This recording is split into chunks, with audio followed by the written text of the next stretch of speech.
Hello, everybody, and welcome to BC Buckets. I'm Matthew Brune, and joining me once again is Colin Mitchell. Today, Colin, we have a battle of two very, very interesting scoring guards out of college. Walter Clayton, a senior from Florida, and Kam Jones, senior from Marquette. Walter Clayton, a little over 22 years old. Kam Jones, a little over 23 years old. Both just absolutely filled it up. Jones, 19 points per game. Clayton, 18.3 points per game. Both had a good assist numbers. What do you have a strong lean here? Yeah. Oh, yeah. I think you got to go with the champion here. The champ? Yeah, the I want to champ. let this be on record here. I think I've tweeted. I'd have to find the tweet. I said, "Is Walter Clayton the best player in the country?"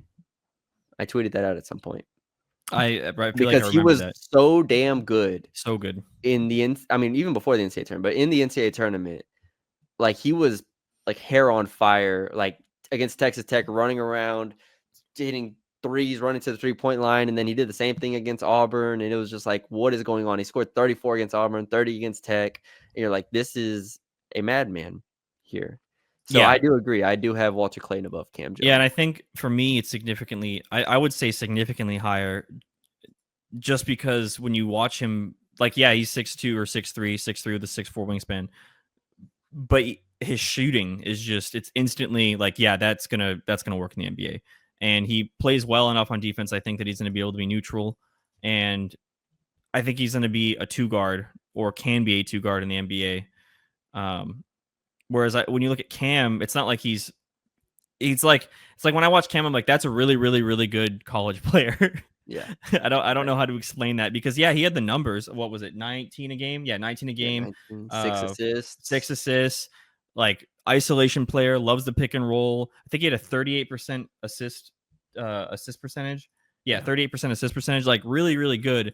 But it was almost just because that was a product of what team he's on, and he was just the older guy there that was the best player on the Marquette team. And that's nothing against him. But when I watched him play, I was like, this is a really good college guard. And I watched Walter Clayton Jr. I'm like, this is a guy that can play at the next level. Kam Jones is potentially the most unique player we've done that I've scouted in the 5 years that we've done BCB. Okay, why do you say that? Because and the numbers back me up on this. He had a 16% free throw rate. All right. That is one of the lowest free throw rates I can remember of a lead guard Really low. ever. Like Trey Johnson was at 26% for context purposes. We're talking about like 10% lower than And that. that's not even to say Walter Clayton was as high. It was like 26%, Yeah, something like 27%. that. Yeah. Like normal low is like 25%. He was 16% free throw rate, but he shot 65% at the rim in the half court. Like he was finishing everything, and it was fantastic. And I did a Bart Torvik search. I love these Bart Torvik searches. I just filter and see what Yeah. happens here. But I looked up players with that had that low of a free throw rate and that high of I did 2-point percentage at over 55%. But then also free throw percentage under 75%. So that's it. Those are the only 3 qualifiers.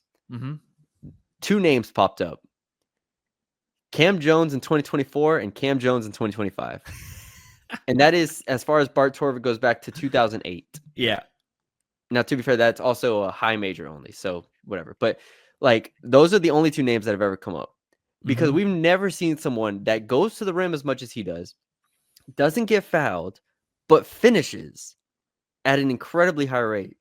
And so you pair that with the shooting discrepancy between his 2024 season and 2025 season, where he shot almost 40% in 2024 and then shot 31% this past year. And I'm left saying, what am I looking at? What am Yeah. I evaluating here? Because I watched the tape and honestly, like you, I think it's a really good college guard. And maybe he finds a bench role in the NBA where this works, but like I just don't quite see enough to really be like, that's going to translate to the NBA. Because as much as I like a 65% rim percentage in half court, I don't see how you do that in the NBA without drawing contact or without going through contact at some point. Like he just Yeah. doesn't do it. He just finishes all these different fancy ways and it goes in. And to your point, he's not an explosive athlete and doesn't really have No, the quickness either. It's almost like you said, like if he doesn't blow by his guy or isn't able to, it's just he finishes over him somehow. it's very old school. Yeah. Like he's very. I actually went back because I was like, when I was watching, I was like, I need to find like a 2004 player comp here, like where he doesn't really blow by guys, Yeah. and then he'll just like work his way back, like not a mid post situation, but he'll like ease his way there at times, and then he'll make his decisions. Like he was 12th in the country in assist rate because he's an awesome passer, and I think has a really good vision, but at the same time, there's just no real burst to blow by people, and like you said, he's not a high level athlete either. So it's Yeah. it's just it's so perplexing. I will defend him a little bit on Go ahead. shooting upside just because he shot 38% on spot up threes. So He did. if He did.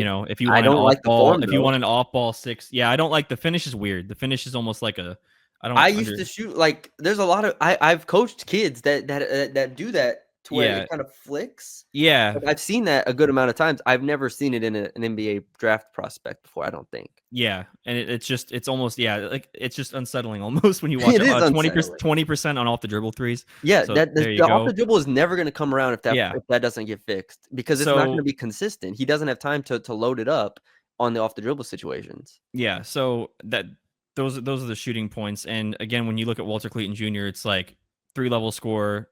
We'll talk about his Mhm. rim possibility at the next level, but like it's the eye test. He passes it. He's hitting NBA range threes. He's hitting further back Yeah. threes. He's hitting mid range. He's finishing at the rim at a bunch of different ways, not to the same extent that Kam Jones is, but he finished 60% at the rim. Only got to the rim 30% of the time for his shots, but like that's a player when you watch him, you go, oh yeah, he can do something at the next level. Yeah, the scoring Um, immediately, yeah, and then stands when you get out. to his athleticism, yeah, he's not big, but he's a really good athlete for his size. Like he can dunk. Uh, fourth and lane agility. Um, I mean, good vertical athlete. So when you put those things together, I see a role for him. It might not be a lead guard, but it could be a secondary playmaking guard, a combo guard, and which is kind of what he's being drafted for. And I think he could score all 3 levels. I don't know if you're drafting Walter Clayton, I think it's as a bench piece, like a bench spark piece almost. Yeah, I see So I that. wouldn't really worry about him like, oh, how is he gonna fit into our lineup or something like that. Like if you're getting him, you're getting I don't have this as a comp, but you're getting like Patty Mills. Maybe I should have wrote that That as is a a good comp. comp. I almost wrote that one down actually. Okay. Well, I didn't even think about that till just now. But like It's a good that's comp. kind of what you're looking at. So I don't even worry about that. The reason why I am a little bit lower on Clayton than I feel like I should be, um, the passing and the ball handling was really, really frustrating to watch. Like Mhm. I didn't when you're watching the Florida games in real time, because obviously, I watch all the tournament, and when watch them go through the tournament, you're like, damn, this is so fun. It's so fun. And then you Yeah. actually sit there and watch him like try to pass out of a ball screen that gets trapped or something like that, or even just simple stuff. There are some of the most alarming lazy passes or just guess passes. That's what it was. They were like guess passes. He was throwing it to where he thought somebody could be. Mhm. Like he almost closed his eyes and was just like, I hope he's over there. Yeah. And then there wasn't. And he was just throwing it straight out of bounds. And I'm like, how does that happen? So the passing and then the ball got poked away way too many times. Like he was real loose with it.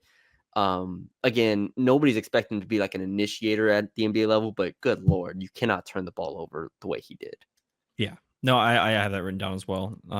Secondary playmaker I have is like the ceiling there. And why I don't think he can be a point guard. I know some people have him being a point guard next level. I think it's got to be the off ball, like you said, bench spark. Another knock too. Just I don't want people to think that because I said he was really athletic or a good vertical athlete, rather that like he doesn't have a good first step. Can't really turn a corner. Doesn't really look like he's like agile and he can Yeah. move around in lanes Yeah. and traffic, but he's not gonna beat a guy with that first step. So that's where you have another concern at the rim because you can finish at the rim at 60%, but if you can't get there, that is going to end up being a problem. He And we also, already mentioned the free throw rate, yeah, 27%. So yeah, also low free throw rate there.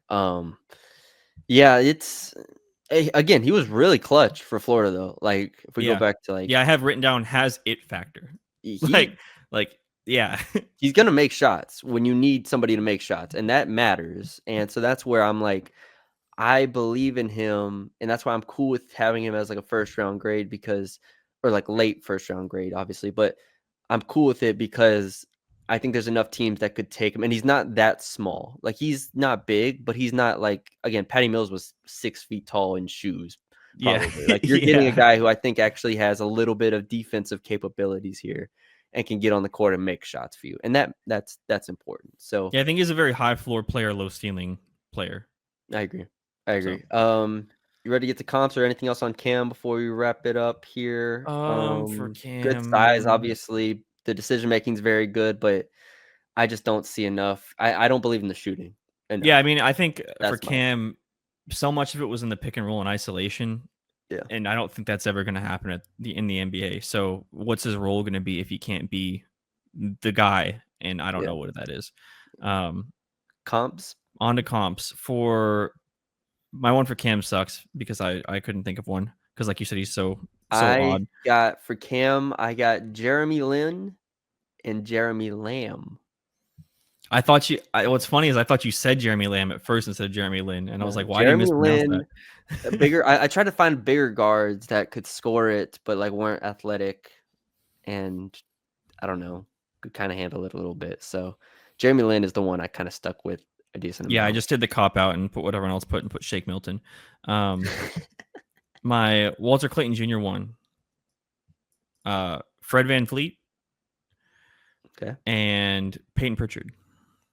Yeah, Peyton Pritchard was kind of the obvious one to me. I Yeah, put that as well. I put Devonte Graham as another one who was awesome in college, like incredible in college, and then just kind of never really translated. But I think Clayton is a better finisher than him for one.